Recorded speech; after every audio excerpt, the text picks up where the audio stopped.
Hi there, welcome to my channel where I talk about my job search hunt, deliver presentations and improve my communication skills.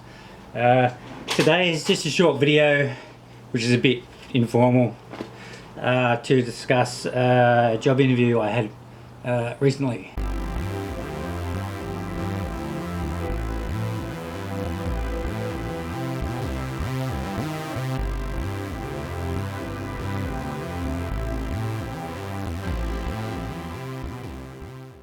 So basically a summary I do after each job interview is I will pretty much write down what went well, what didn't go well, areas to improve, and potentially in the thank you email that you'd send to the employer, what I could put into that, or what I in this case did or will put into it.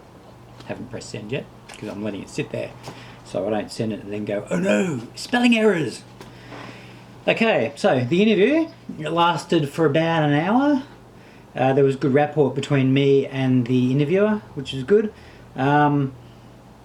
Interestingly, they never took notes. So is that because the interviewer is just getting a feel for you and whether or not you make sense and can express yourself well, and whether or not you would be a good fit for the company?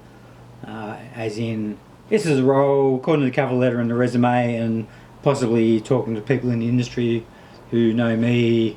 Can you do the role? Yes, okay. If he can, does he make sense and does he come across as someone who we'd like to work with? Maybe that was the deal, but I don't know. Didn't bring it up at the time because I didn't think it was important. I definitely maintain appropriate eye contact because a lot of the time when I'd ask questions or talk to the interviewer, I noticed they were sort of looking off over here, which might have been because outside there was a big window behind me, so maybe that was a deal, or maybe they're like me and when you're thinking about stuff, you're doing what I'm doing now, which is actually not looking at the camera, you're sort of visualizing as you're speaking. So, much of a muchness maybe. Certainly if I was interviewing them, I wouldn't kick them out of the process just because that was happening. I moved back in my seat a bit. It's like some questions, you go, ooh, and then at the same time I'm going, oh no, that's bad, because you shouldn't be doing that. Another thing I did notice was I tend to sit at interviews like this, or like that. Big thing, not most people, quite a lot of the advice says you should have open palms because that shows you're welcoming and blah blah blah. Whereas when I'm sitting like that, like this, that means I'm interested. And I did do hand gestures and stuff because that's shows you're expressive, and it supposedly helps you be more charismatic and get information across better and stuff like that, which is all important. What else is in my notes on this? Yes, quite often my body language was mirrored by the interviewer, so I think that's a plus. During the general discussion of what the job entailed, if there was something that came up which I hadn't answered, especially during my questions to them at the end, if something was mentioned like, hey, here's a specific need that we need, I actually interjected or waited to the end with examples of how I could help. For example, the microbiology knowledge at the site wasn't strong, I guess, and I mentioned that I'd written a microbiology for non-microbiologist presentation, which I would quite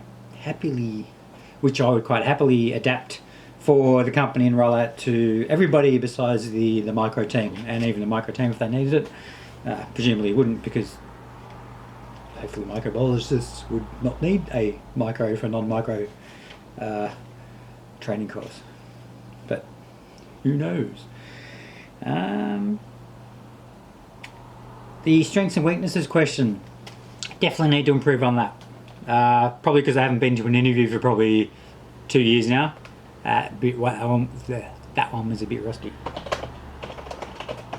I've since revised it. So the answer to my strengths, besides having good attention to detail and knowing the regs and stuff like that, if you want to use like a specific example, the Myers-Briggs personality test, which has absolutely no scientific veracity, but people love using it. Roll my eyes, yes. I have a strategic mind, am open-minded, and am hard-working and determined, which are all pluses. Thinking on my weaknesses, rather than use a Myers-Briggs one, which, without too much explanation, could be construe me in a negative light, and that's what you generally don't want. I would say that attention to detail is also a weakness, because if I've written something now and then I read it, I'm going to see what I think I wrote. Whereas if I leave it for a day or a week or however long you can leave it for, I will see what's actually written and fix things, like straight away. Yes, so getting back to weakness, my visualization skills. If I'll plan to do something in my head, or if I dream I've done it, like you get to be a week later and it's like, did I do that? Or did I just think I did it? So that's why I really, really love documentation. You write down what you did, or even plan what you're going to do, and then you do it, and it's documented. So there's no did I do it or didn't I do it. If it's not documented, then I didn't do it. End of story. There was a question on, in my words, what is quality?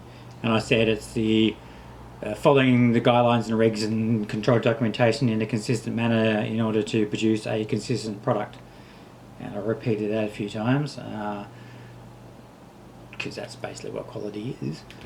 The thing I left off, which I could have added, was that I guess the ultimate aim of a quality process is to get a product out the door and onto the market that actually is fit for intended purpose.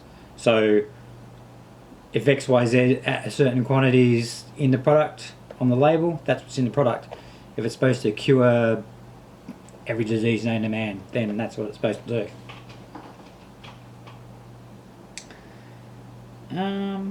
I was going to give the interviewer my updated cover letter with the fixed corrections, but my briefcase, one of the sides was locked and I couldn't get it open, which of course, as soon as you get home, the damn thing opens, so my mind boggles. I think that is everything for today's little chat. Let's see. According to my notes, which are here, yep, that's it. Okay, so it's 24 hours later. I've drafted my thank you letter, attached the version 2 of the cover letter with an updated date, actually addressing the person who interviewed me. I said, as mentioned, I've developed a micro training program for non-microbiologists. Here's the URL link to it. If I'm welcomed into the insert company name family, I'll tailor this to your site and roll it out, which I'm more than capable of doing and quite like doing. I explained further on the quality question.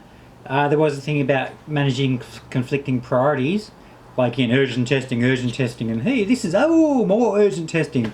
I could have, with the answer, I was pretty much saying, hey, I'll manage expectations, say, okay, we've already got these urgent tests, and you want me to do more urgent tests or schedule more urgent tests, okay, so what is actually urgent? And trying to, and sort of explaining, okay, it's 5 days for a result, so this is what you can have. Maybe we can read the plates sooner and give you a heads up on what the ultimate result's going to be. One thing that I didn't do, and I'm putting that into the response, is that, well, with the limited resources that the lab has, if there is testing, whether it's urgent or what, that needs to get done, so I would schedule it, hopefully fill that day if we have the media and resources available for the testing, because like, what's an extra half an hour at work? You can take a longer break or leave early the next day, have a half day Friday if you got lots of backup, or even in some cases that goes in the overtime budget. It all depends on how the job's set up. So that went in there. I put in my strength, talking more about strengths. And then I added another couple of items like developing a quality management system. I posted about that back in 2017 on my website. I put a link to controlled documentation, so it identifying what goes into an SOP, an OI, and a policy, which I published on my site and on LinkedIn mid-February, if I remember rightly. And I also linked to my review of the 2013 PICS Guide for Medicinal Products, which supersedes the 2019 one and which the TGA requires you to follow. And the interesting one about that is the company I went for an interview with, I guess you could say, are developing herbal medicines, and I did note that in the 2013 review there's a section in the TGA which sort of implies that any changes to the PICS code, at least for herbal medicines, will automatically be applied to what the TGA requires, so that may be handy. Okay, so that's pretty much it. That might actually be a long video now, but oh well.